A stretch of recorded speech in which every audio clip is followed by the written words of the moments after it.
Travis Eubanks, and I want to tell you about God's faithfulness today. As I began this video series, I felt like God was asking me to talk about his faithfulness, to share stories of his involvement in my life. His involvement in your life, his involvement in my life is constant, and he is constantly providing for all of our needs, wherever we are, whatever we're doing. I was reading Psalm 46 when I picked up a book from Graham Cook that was called Beholding and Becoming. I'll show it to you really fast so you guys can get it and read it. It's really good. Beholding and Becoming by Graham Cook. And at the end of the book, Graham was telling me that I should read Psalm 46, verse 10. Be still and know that I am God. I will be exalted among the nations. I will be exalted in the earth. He said, just keep reading Psalm 46. Read it, write it down, meditate on it, keep reading it, read it over and over again. Don't stop reading it. And the thing that struck me while I was reading, and I read it for 6 months. I tried to read it every day for 6 months. Anytime that I was going to pick up my Bible and read it, instead of reading a new chapter of the Bible, I just went back to Psalm 46. What struck me was that I felt agitated that I was unable to progress past Psalm 46. And I kept asking myself, why do I feel agitated? Why do I feel like I need to progress to something else? When this truth of God's presence, his perfect control over the world, is more than enough for every circumstance. Even this one verse by itself is more than enough for whatever anxiety I feel, for whatever difficulty I have. Just be still and know that he is God, that he's in control, that he has all the power, that he is the king over every nation, that he will be praised by every person. Everything will be submitted under his feet. And every mouth will declare his praise. His kingdom will come in greater ways and will be made more obvious to us. This is true, and this truth is true now and forever. It's not going to pass away. This word will remain forever. We will see it more clearly as time passes, but this word will not change. So the thing that became clear to me as I read Psalm 46 in its entirety over and over again was that in every new day, with every new problem that I had, in every new circumstance where I needed to hear God's words, these words had new meaning to me. Even though they're the same words, my circumstances had changed, and the words became new to me in a new kind of way.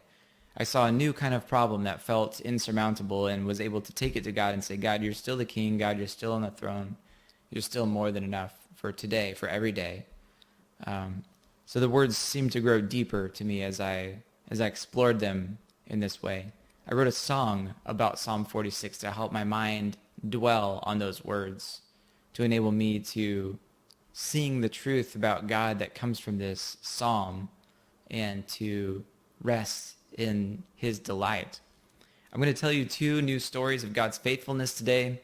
One of them is from my childhood, or when I was a younger man. Another one is from a couple months ago.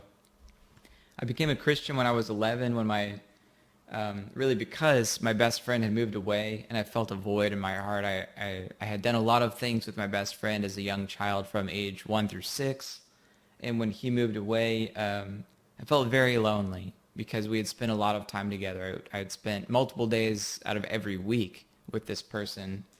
And when he left, I really felt like God was asking if he could have this place of best friend status in my life, to be the closest person to me, that he would never leave me, he would never forsake me, that he would always be with me. He wanted to enjoy every moment of every day with me as a replacement for this friend who had left, who really, he wasn't a perfect friend. He let me down a lot. God wanted to be a perfect companion in my life with the Holy Spirit. He wanted to take root in my heart. He wanted to live through me. He wanted to be with me in every moment in a much better way than my friend.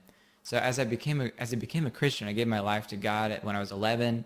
I got baptized in front of about 50 of my friends, and I watched my brother while I was in middle school. I watched my brother go through graduation in high school, and what I saw while my brother was performing in the band and preparing for graduation, then walking down the aisle at graduation. So I saw this consistent theme of, hey, there's all these people gathered together, and what a great place to share the gospel. So I got this dream that if I could become the valedictorian of my class, that I could give a graduation speech focused on Jesus so that these people would hear the gospel, and that they would be able to receive life forever in his name by trusting in him. So I asked God to enable me to do that in front of these 8,000 people that showed up. I had a big high school. And what really happened was I was the valedictorian for a while, but then I lost the valedictorian status to my friend, and I became the salutatorian. And to my parents, that seemed like it should be devastating, because my dream had been to be the valedictorian, to give the speech, and they were like, hey, I'm sorry that happened. You still did a great job. We're so proud of you. And I said, hey, it doesn't matter, because I just want to give a speech. And the salutatorian gets to speak first at this engagement before the valedictorian. So what I'd seen in the past is that typically the crowd was so loud you couldn't hear anything that anybody said. Even through the amplified voice, there was no way to hear the speaker. So my parents started praying that the crowd would be quiet. Their prayer group started praying that the crowd would be quiet, that they'd be able to hear these words about Jesus that I was going to speak. I wrote this long speech. I don't know, it was too long. It was like 5 or 10 pages. And I took it to the lead counselor to get permission on it before I gave my speech. And she said, oh, you can't talk about your faith. Like, people don't believe in Jesus here. This isn't a Christian school. You can't talk about your faith. And my dad found from the Attorney General at the time, I think his name was John Ashcroft, that if a student is elected to speak by his merit, then he can speak about whatever he likes. And he doesn't have to speak about school topics. He can speak about his faith or whatever he likes, as long as it's not derogatory material that's offensive against people in some way. Certainly talking about your faith is acceptable, is what the Attorney General had said. So I took the evidence to her. I presented it to her. This was like on a Saturday. And she became in distress, because she had been actively trying to take Jesus out of my speech, and I'd been solely focused on talking about Jesus. If I'm not going to talk about Jesus, I'm not going to talk. So she leaves the room. She goes to get help from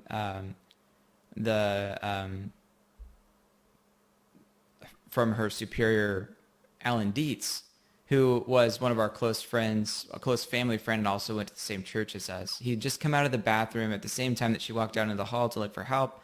It was perfect timing. He was set up there by God for that moment. And she said, Alan, I need your help. I need your help to talk with Travis. So he walks into this meeting with me. I show him my speech. I tell him my plan. And Alan is able to help me refine this speech to add more Bible verses that are more clearly highlighting who is Jesus, and how is he the source of our life and salvation, our hope and our future forever and ever, into this speech. So while at the same time satisfying this lady who had been concerned about my desire to give a speech on Jesus, it was beautiful. It was a miracle. I'm so glad that God put him in that moment. On the day of this speech, when I got up to the microphone, I was extremely loud everywhere. I could barely hear anything. But when I stood up to the microphone, before I spoke, there was an angel that just went around the entire auditorium and silenced every mouth. I didn't see the angel, but I could hear the effect of this answered prayer. It was like all the people's voices had just shut all at once. It was the weirdest thing to hear the audible silencing of their mouths. And I got to speak about Jesus for like 5 minutes. In that 5 minutes, what really surprised me is that there were 7 standing ovations in the student body who were so excited to hear their fellow student talk about Jesus and his perfection, the salvation that we have in him, and that he's the only reason for us to pursue anything. He's the only source of hope, the only source of life, the only source of salvation, forgiveness. And he is the one that will sustain us. He is the one that maintains us. He's the one that encourages us, the one that gives us a hope and a future, the reason that we are alive. That was beautiful. It was amazing. It was such a wonderful answer to prayer that God enabled me to carry out this dream, that he put all the right pieces in all the right places years in advance. He gave me a dream, and he carried it out to completion. He let all these people hear about Jesus. It was really beautiful. Another story of God's faithfulness I want to share with you is from a couple months ago. So in February of this year, Texas had an unprecedented freeze. It was colder in San Antonio than it has been in the last 130 years. The next coldest temperature we recorded 130 years ago was actually 10 degrees warmer than it was 2 months ago. So a lot of people lost electricity. A lot of people lost water as a result of electricity. And we got stuck out of town with family. We were unable to attend to our home during the freeze, which meant that we couldn't wrap our pipes. We couldn't keep our home from using a lot of electricity during high electricity costs. There were a lot of things that we just couldn't do because we weren't at home, and we had to submit to God in prayer and say, God, you're just going to have to take care of our house. There's nothing we can do. I have expensive electronics in my office. I didn't want them to get ruined. Everything for me, for my business, could have been a loss because of flooding caused by burst pipes. I could have lost everything. So I'm stuck out of town, and we're just praying, asking God, please, God, keep our pipes from bursting. That's all we could do. I felt like our pipes would burst, and I kept asking God, please don't let our pipes burst. There's no physical way that our pipes should not burst. We had copper exposed pipe outside in 8-degree weather, and so I'm having this conversation with my wife. I'm telling her I want to leave, but she's telling me it's not safe to leave. We can't get on the road. It's dangerous for us with the kids. There's 100-car pileups on the roads. It's better for us to stay. Even if our stuff gets damaged, it's better for us to stay so that our kids don't get stuck on the road with us. They might not make it in a freeze if we're on the road and we get hit by somebody. We could all die on the road because of the accidents. It's better for our stuff to get lost and to keep our lives. So we're having this prayer perpetually every day during the evening, especially when I get to talk to my wife. We're talking to each other, and in one evening, my oldest son wakes up in the middle of the night while we're praying, and he says, God is warming our pipes. And he goes back to sleep. He has no idea what he said. He doesn't remember it, but it was such an encouraging message from God that we were able to rest that evening and to trust that God had taken care of everything.